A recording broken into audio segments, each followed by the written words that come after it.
Hello, my friend. Calming our mind and being at rest is one of the hardest things in the world. And I've noticed there's times in my life and times with, honestly, everyone I've known, where instead of calming our mind, instead of being a peaceful mind, what we're doing is trying to escape. And all of us are a little different. Some of us have escaped through alcohol, some pornography, some TV, hours of watching. Some just like, instead of the normal 40-hour work week, we're working 80, 90, 100 hours. Scrolling Facebook, other people's drama, all these different ways in which we try to escape. And we're missing what God intended. See, God intended moments of work in our brains and moments of rest.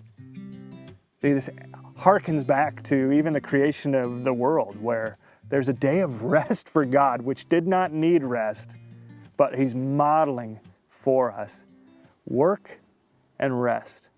So when we try to escape in those ways, it's numbing is really what we're doing. We're numbing our mind. And unfortunately, when we numb, we are numb to the presence of God and to other people. And it's a slow numbing, so sometimes we aren't as aware of it. So we definitely don't want to do those things, because we're putting footholds and giving Satan place in our life instead of the creator of the universe. But honestly, if you don't know how to calm your mind in an appropriate way, you're just going to be exhausted and no sleep and miserable to be around. I've had those moments where I haven't slept for a long time, and my wife will tell you I was so patient in those moments. No, I was terrible to be around.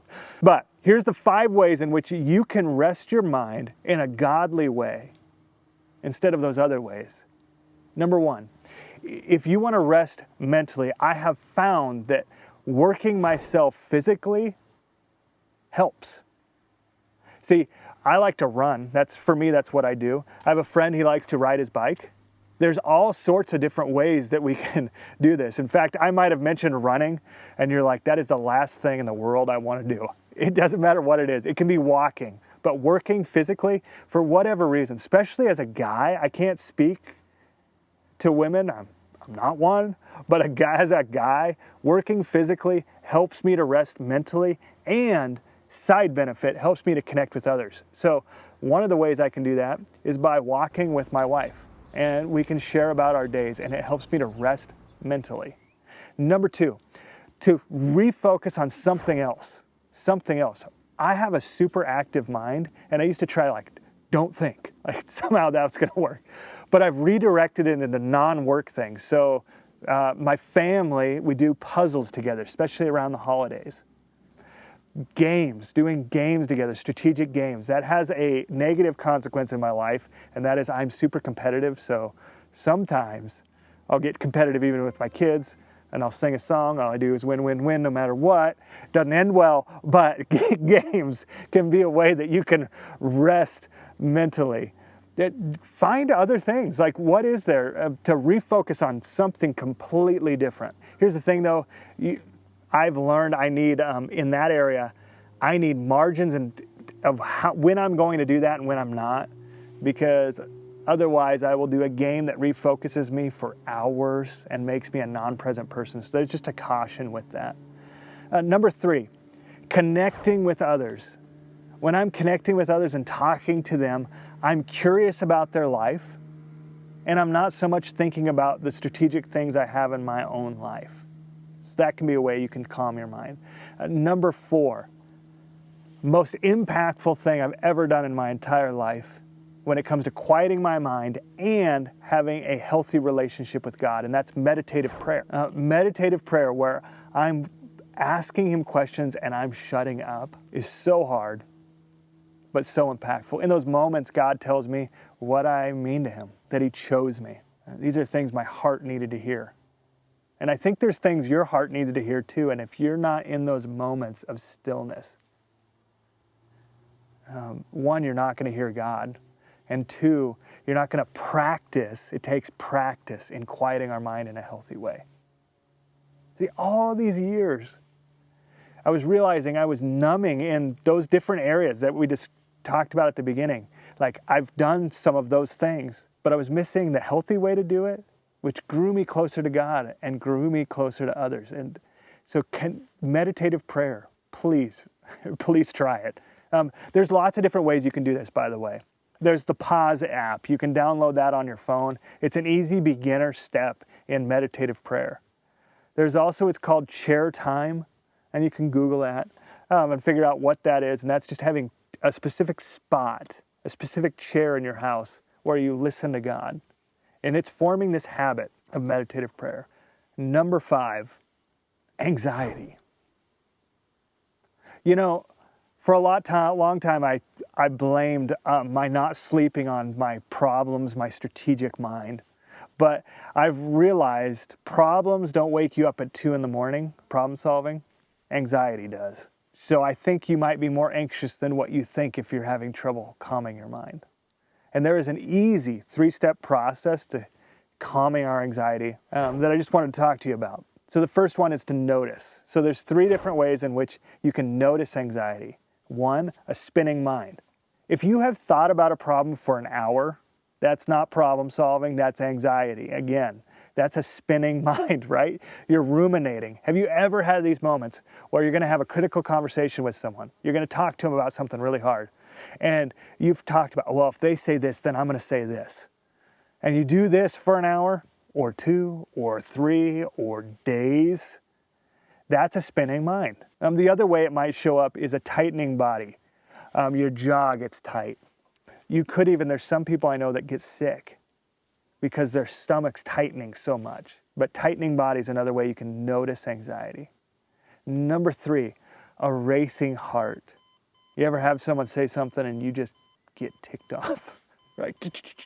That heart's just going, that beat is picking up. That's another way in which anxiety shows up. You can notice it. So notice. We have to notice it. And the next one is naming our anxiety. What is it about, whatever you're getting worked up about, that's working you up? See, in a critical conversation, I had to have one the other day where I had to say stuff, hard things. So I was thinking about the problem and ruminating on it and having a spinning mind about all the ways in which it could go sideways. And I had to name what it was that I was worked up about. And at first it was, well, I care about their heart. True. I don't want them to be discouraged. I don't want them to be deflated. All these things true. But then I kept digging at it. Well, why else? That's not why I'm getting worked up. I want to consider that person, but that wasn't it.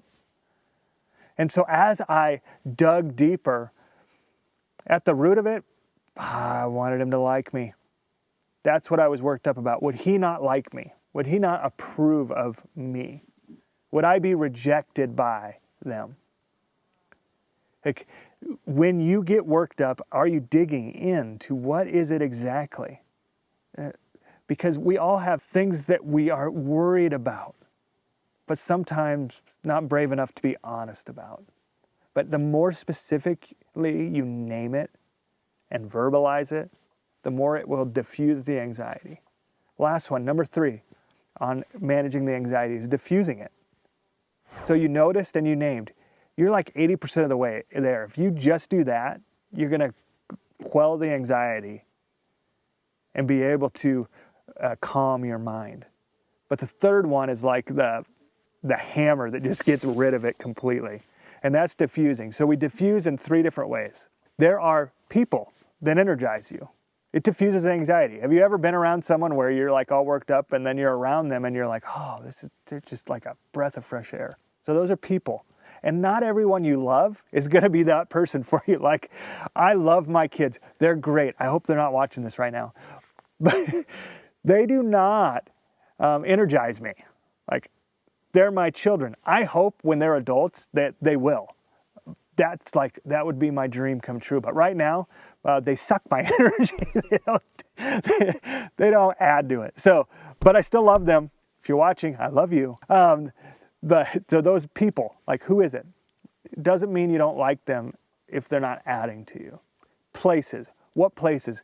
Right now I'm in nature. That is a place that energizes me. For you, it might be the city.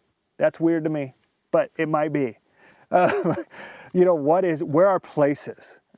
There's a chair in my house that I sit in that's an energizing place. It's where I have my quiet time with God. And just sitting in that's like, I'm home. Activities. There's things you like to do that God has wired in you to like them, that bring you life. So people, places, and activities. And if you combine those three, it's like an explosion. A good explosion, by the way. I realize that could go anyway. One thing that will help us quiet our mind on a more regular basis I talked about was meditative prayer. And for me, I do this in my quiet time. If you do not have a consistent quiet time, there could be some roadblocks. There might be one specific thing you're not doing that's stopping you from having a quiet time consistently. And watch this video right here. It'll really help you. Have a great day, and God bless you in your journey.